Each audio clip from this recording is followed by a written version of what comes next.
நேத்து வீடியோவில் ஸ்டார்டிங்கில் சொன்ன மாதிரி அந்த வீடியோ ஃபுல்லாக பாருங்க, சுவாரஸ்யமா இருக்கும் அப்படின்னு. நேத்து வீடியோக்கு இந்த வீடியோ எதுக்கும் சளைச்சது கிடையாது.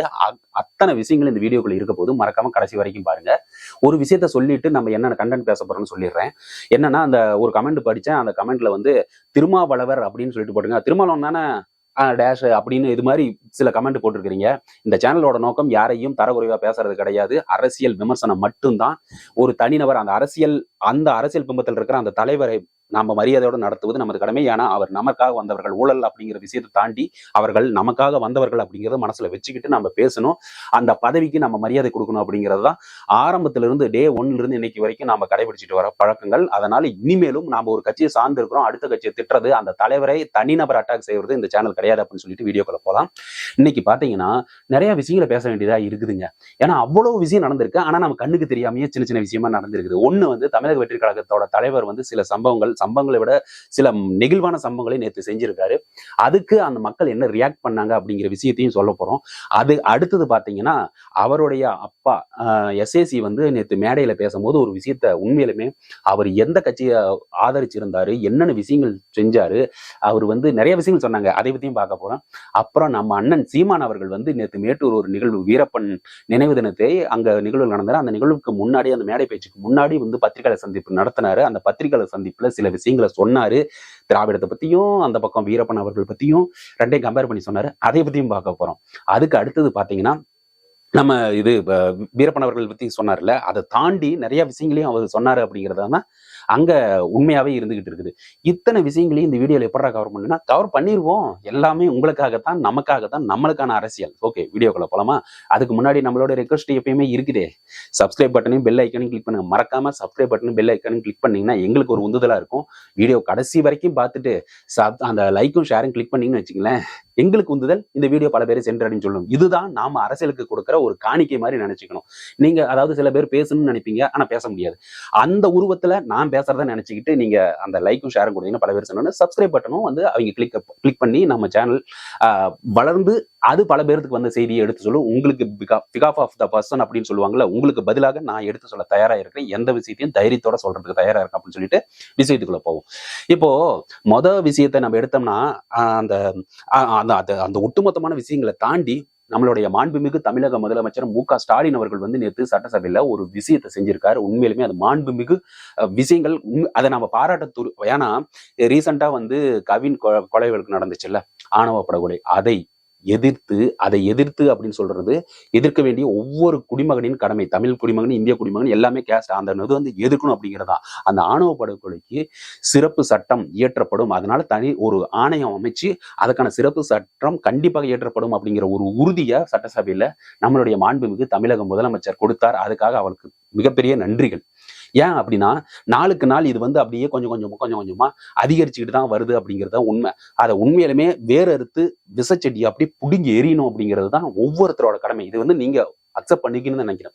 ஜாதி வந்து ஜாதியை தாண்டி, ஏன்னா மேல் ஜாதி கீழ் ஜாதி அப்படிங்கிறது ஓகே பிரிச்சாச்சு. ஆனா அந்த ஜாதி பாகுபாடுல ஜாதி வந்து அவரவருடைய நம்பிக்கை. ஆனா அதை உயர்த்தியும் தாழ்த்தியும் சொல்றதுதான் கடமை. ஏன்னா நம்மளோட பிறப்பால் நம்ம தொழில் வச்சு அந்த ஜாதியை பிரிச்சுட்டாங்க.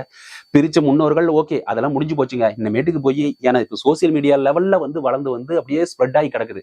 அவனும் வந்து நான் இந்த ஜாதிக்காரன் இந்த ஜாதிக்காரன் அப்படின்னு சொல்லிட்டு அதுக்கு பலன் கொடுக்காதுங்க. அது ரைட்டு. அதை பலன் கொடுக்காதுன்னா அதை வந்து மேலும் மேலும் வளர விடாம தடுக்கிறதுக்கு இது மாதிரி சட்டங்கள் வந்து உதவியா இருக்கும் அப்படிங்கிறதுக்காக தான் நம்மளுடைய மாண்புமிகு தமிழக முதலமைச்சர் மு.க. ஸ்டாலின் அவர்கள் அந்த உறுதிமொழி கொடுத்திருக்காரு. இதனால என்ன நடக்கும் அப்படின்னா, நான் பிறப்பால் ஒரு ஜாதியை சார்ந்தவன், நீங்க ஒரு பிறப்பால் ஒரு ஜாதியை சார்ந்தவங்க அப்படிங்கும் போது நீங்க என்ன நினைப்பீங்க?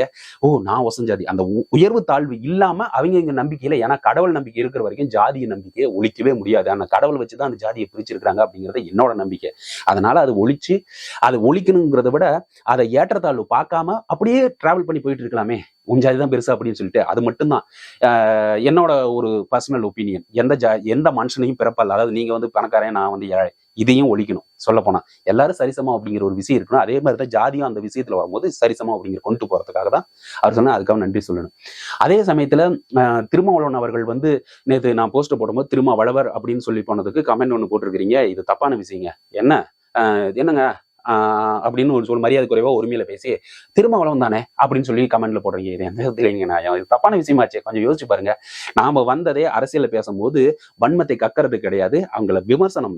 நம்ம மக்கள் நலனுக்காக இயற்றப்படுகிற ஒரு சட்டமும் மக்களுக்காக செயல்படுகிற திட்டங்களையும் நம்ம விமர்சனம் செய்வது நம்மளோட குடிமகனின் கடமை. அதை தாண்டி தனிநபர் அட்டாக் செய்வது, தனிநபர் தாக்குதல் செய்வது மாபெரும் தப்பு அப்படிங்கிறது என்னோட கருத்தா இருக்கு. அதனாலதான் நம்ம சேனல் வந்து எப்பவுமே ஆரம்பத்துல இருந்து இப்ப வரைக்குமே மரியாதையோட அத்தனை பேரையும், ஏன் நீங்களும் ஒவ்வொரு மரியாதைக்குரிய நபர் தான், அத்தனை பேரையும் நம்ம மரியாதையோட நடத்தணும் அப்படிங்கிறது தான்.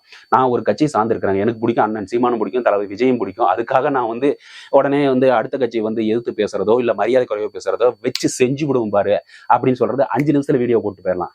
அது என்ன நோக்கம் கிடையாது. அது அது அது ரொம்ப நாளைக்கு டிராவல் ஆகாது.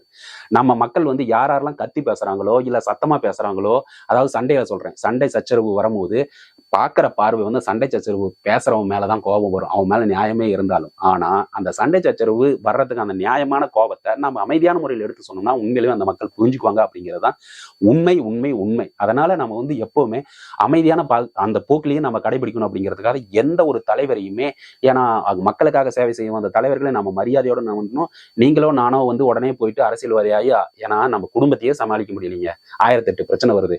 ஒரு நாட்டையோ ஒரு ஊரையோ ஒரு தலைவர்ல இருந்து ஒரு தலைவர் சிஎம் சீஃப் மினிஸ்டர் அந்த பொசிஷன் வரைக்குமே ஒரு நாட்டை காக்கிறதுங்கிறது 1008 பிரச்சனை வரும். நிம்மதியா தூங்க முடியாது.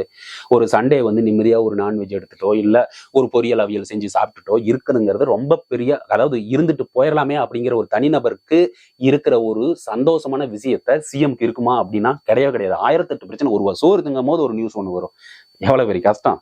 அதனால நாம அதுக்கு வந்து உடனே அவர்களுக்கு தக்க மரியாதை, அந்த பதவிக்கான மரியாதையை கொடுக்கணும் அப்படிங்கிறது சொல்றது அந்த சேனலோட முக்கிய நோக்கம். ஓகே, இப்ப அடுத்த விஷயத்துக்கு போவோம்.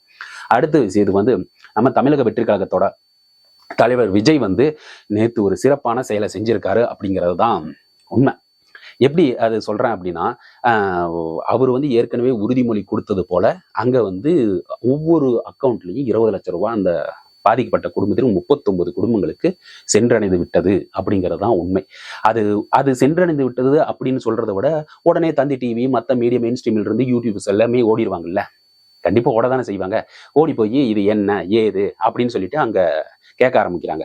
அப்போ அந்த மக்கள் என்ன சொல்றாங்க அப்படின்னு பாத்தீங்கன்னா, தளபதி விஜயால இது எந்த தவறும் இல்லை, அவர் மேல ஒரு நெகட்டிவ் வந்துச்சா அப்படிங்கிறது அந்த மக்களிடம் இல்லை அப்படிங்கிறது, அவங்களோட உயிர் அவங்க பெற்ற குழந்தைகள் இருந்த போதிலும் தலைவர் விஜய், அதாவது தளபதி விஜய் மேல வைத்த அந்த அன்பு மாறவில்லை அப்படிங்கிறதுதான். அவர் வந்து இன்னும் தைரியமா வெளியே வரணும், தளபதி விஜய் வந்து வெளியே வரணும், அதுல இருந்து இன்னும் டபுளா வந்து உத்வேகத்துடன் வந்து மக்களுக்கு நலன், அதாவது கடமையாற்றணும், அந்த பணியாற்றணும் அப்படிங்கிறது வந்து அவங்களோட கடைசி வரைக்கும் சொல்ற வார்த்தையாவே இருக்குது. நாங்க உங்க பின்னாடி இருக்கிறோம் அப்படிங்கிறது தான். ஸோ இதையெல்லாம் பார்க்கும்போது உண்மையிலுமே தளபதி விஜய்க்கு வந்து முன்னாடி விட, அதாவது கரூர் சம்பவத்துக்கு முன்னாடி விட இப்போ வந்து டபுளா இருக்குது சப்போர்ட், ஆதரவு அதிகம் பெருகி இருக்கிறது அப்படிங்கிறது நிதர்சனமான உண்மை அப்படிங்கிறது அந்த இன்டர்வியூல இருந்து தெரியுது. இதுக்கு முத்தாய்ப்பாக நேத்து வந்து நம்மளுடைய தலைவர் விஜய் அவருடைய ஃபாதர், அதான் அப்பா வந்து நேத்து ஒரு மேடை பேச்சில் பேசும்போது, நான் வந்து அந்த ஒரு இயர் சொன்னார், அந்த இயர் மறந்துட்டேன், ஆனா அந்த டைம்ல வந்து நான் கலைஞர் அவர்களை வந்து 1987 என்னமோ சொன்னாரு, எனக்கு சரியா தெரியல. ஆனா அந்த டைம்ல கலைஞர் அரெஸ்ட் ஆனப்போ நான் வந்து அப்ப படம் எடுத்தேன். எங்கிட்ட இருக்கிற ஆயுதம் வந்து அந்த டைரக்ஷன், அந்த கதையை எழுதி அந்த சினிமா மீடியா, அந்த டைம்ல வந்து எனக்கு சினிமா துறை எனக்கு ஒரு ஆயுதமா இருந்தது. அந்த ஆயுதத்தை பயன்படுத்தி கலைஞர் அவர்களுக்கு நியாயம் கேட்கும் விரைவில் கலைஞரின் நீதிக்கு தண்டனை அப்படிங்கிற ஒரு படத்தை எடுத்தேன். ராதிகா அவர்களோட போட்டோ அந்த பக்கம், கலைஞர் அவர்களோட போட்டோ ஜெயிலுக்கு பின்னாடி இருக்கிற மாதிரி, அரெஸ்ட் பண்ண மாதிரி அந்த இடத்த நான் அவ்வளவு விஷயத்த தைரியமா சொன்னேன். அடுத்த நாளே வந்து முதலமைச்சர்கிட்ட இருந்து வந்து அழைப்பு வந்தது. அப்போ என் மனநிலை எப்படி இருந்திருக்கும், அங்க என்ன நடந்துச்சு அப்படிங்கிற மாதிரி அவரோட ஆதங்கத்தை விட அவ்வளவு ஒரு தைரியமா அப்ப எடுத்து சொன்னேன். இப்ப அது மாதிரி ஒரு படத்தை வந்து அரசாங்கத்துக்கு எதிராகவோ இல்ல ஆளுந்தரப்புக்கு எதிராகவோ என்னால வந்து ஒரு படத்தை எடுத்து என்ன பண்ண முடியும் அப்படின்னு சொல்லிட்டு அந்த முன்னாடி இருக்கிற பத்திரிகையாளரோ அந்த மக்கள் பார்த்துட்டு இருக்கிற அந்த மேடையில் இருக்கிற ஆடியன்ஸ் கிட்ட கேட்கிறாரு. எஸ்ஏசினா எஸ் ஏ சந்திரசேகர் அவர்கள், தளபதி விஜயோட அப்பா. கேட்டோன்னே இருந்துகிட்டு படமே ரிலீஸ் ஆகாதீங்க அப்படின்னு சொல்லிட்டு கூட்டத்தில் இருந்து சொல்றாங்க. அதுக்கு இவர் இருந்துகிட்டு படம் ரிலீஸ் ஆகும், நீயே ரிலீஸ் ஆக மாட்டியா அப்படின்னு சொல்லிட்டு தெளிவா ஒரு விஷயத்த சொல்லியிருக்காரு. ஸோ இதையெல்லாம் தாண்டி நான் எப்பவுமே வந்து மனசுல பட்டதை தைரியமா மக்களுக்கு செய்வதுதான் என்னோட கடமை. வாழ்றது, அதை பிறந்தது ஒரு முறை, சாவறதும் ஒரு முறை தாங்க. ஏங்க இதுக்கு போய் பயந்து தினமும் சாவணும்? என்னோட ரத்த ரத்தம் தாங்க அங்க வந்திருக்குது அப்படின்னு சொல்றேன். அந்த ரத்தம் அப்படிங்கிறது வந்து தெளிவா சொல்லுது. பிளட் அப்படின்னு சொன்னாரு. என்னோட பிளட் தான் இப்போ அங்க அப்படின்னு வந்து கையை காட்டினாரு. அது எல்லாமே தெளிவா தெரியும். விஜய் அவர்கள் மனசுக்கு பட்டது செய்வாரு. தைரியமா எடுத்து சொல்ற ஆளு. இன்னைக்கு வரேன், நாளைக்கு வரேன், அரசியலுக்கு வரேன் அப்படிங்கிற விஷயத்த சொல்ல, அதாவது அதை செய்யாம அந்த மக்களை ஏமாத்தாம தன் படம் ஓடணும் அப்படின்ட்டு நான் ஒரு பர்டிகுலர் நடிகரை வந்து சொல்லிருன்னு நீங்க தயவு செய்து கற்பனை பண்ணிக்க வேண்டாம். ஆனா அதெல்லாம் நாம பார்த்தோம். அப்போ வரேன், இப்போ வரேன் அப்படின்னு சொல்லிட்டு தைரியமா எடுத்து வச்ச ஆளா அவர் வந்து குறிப்பிட்ட சொல்றாருன்னு தான் நான் நினைச்சேன் தளபதி விஜய். அதே சமயத்துல ரஜினிகாந்த் அவர்களையும் அவர் வந்து குறிப்பிட்ட தவறுல மென்டல் ஸ்ட்ரென்த் வந்து ரஜினிகாந்த் அவர்களுக்கு நிறைய இருக்கு. ஏன்னா ஏகப்பட்ட பிரச்சனைகள் அந்த அரசியலுக்கும் அங்கவா இதெல்லாம் தாண்டி அவர் இப்படி இருக்காரு அப்படின்னு பார்த்து வியக்கிறேன் அப்படின்னு எஸ் அவர் சொன்னார். ஒட்டுமொத்தமா அவரோட பேச்சுல இருந்து பாத்தீங்கன்னா என்னுடைய ரத்தம் வந்து இப்போ நாட்டு மக்களுக்காக வந்திருக்கு, அதை காப்பாற்ற வேண்டியது அனைவரின் கடமை அப்படின்னு சொல்லிக்கிற மாதிரி அவர் ஒரு தெளிவாக சொல்லிட்டாருன்னு வச்சுங்களேன். ஸோ இவர் இப்படி சொல்லிட்டு இருக்கும்போது நம்மளுடைய சீமான் அவர்கள் வந்து நேத்து இந்த வீரப்பன் அதாவது முன்னாடி வந்து நம்மளுடைய காட்டு வனகாவலன் அப்படின்னு சொல்லிட்டு ஒரு குறிப்பிட்ட சமூகம் அவரை பாதுகாத்து, அதாவது அவரை போற்றி புகழ்ந்து இன்று வரை புகழ்ந்து கொண்டிருக்கிறது அப்படிங்கிறதான் உண்மை. ஏன்னா அவர் வந்து கட்டிய மனைவிக்கு துரோகம் செய்யல, அங்க ஆதரவு கொடுத்த மக்களுக்கும் துரோகம் செய்யல. அவர் செய்த செயல் கடத்திக்கிட்டு வந்ததுல இருந்து எல்லாமே நாட்டுக்கு நல்லது செய்யறதுக்காக நீ ஏதாச்சும் செய்யப்பா அப்படிங்கிற ஒரு விஷயத்த சீமான் அவர்கள் வந்து நேற்று எடுத்துரைத்தார் அப்படிங்கிறது தான் உண்மை.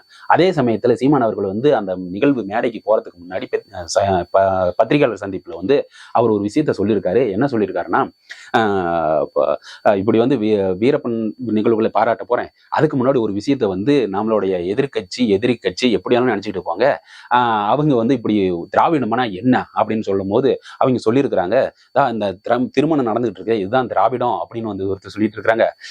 திராவிடத்தை பத்தி இப்படியாமா எக்ஸ்பிளனேஷன் கொடுப்பாங்க அப்படின்னு சொல்லிட்டு இருக்காரு.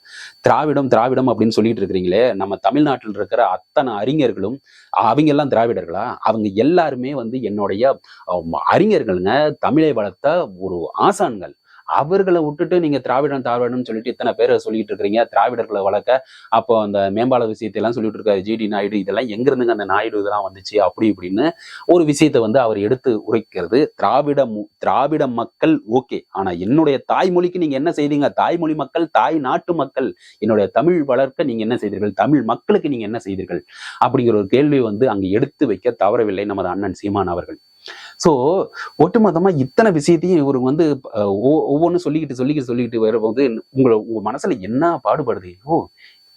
இப்படியெல்லாம் வந்து பேசிக்கிட்டு இருப்பாங்களா? இப்படியெல்லாம் மாத்தி பேசுவாங்களா அப்படிங்கிற விஷயம் உங்களுக்கு மனசுக்கு வருதா இல்லையா? எனக்கும் அந்த மனசுல வந்துகிட்டு தான் இருக்குது.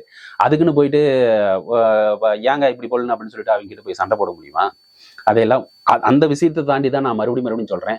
நாம பொறுமை கடைபிடிப்பது, சண்டை போடாமல் விஷயத்தை அடுத்த லெவலுக்கு கொண்டு போறதுங்கிறது தான் இங்க ஒரு பிரதானமான ஒரு விஷயமாவே நம்ம கடைபிடிக்க வேண்டிய விஷயமா இருந்துகிட்டு இருக்குது. இதையெல்லாம் தாண்டி நாம இந்த 2026 வரப்போற அந்த எலெக்ஷனுக்கு நாம பண்ண வேண்டிய பெரும் பங்கு என்னன்னா, எந்த ஒரு அரசியல் தலைவர்களையும் நாம அப்படியே நம்பாம அவங்க சொல்ற கருத்துக்களை நம்ம எடுத்து அதை மனதில் பதிய வைக்கணும் அப்படிங்கிறத என்னோட கருத்தா சொல்லி இந்த வீடியோவை முடிச்சுக்கிறேன். மறக்காம இந்த வீடியோ உங்களுக்கு பிடிச்சிருக்கும்னு நான் நினைக்கிறேன். அப்படி பிடிச்சிருந்தா லைக்கும் ஷேரும் கொடுத்தீங்கன்னா இந்த வீடியோ பல பேருக்கு சென்றடையும் சொல்லிட்டு விடைபெறுகிறேன். நன்றி, வணக்கம்.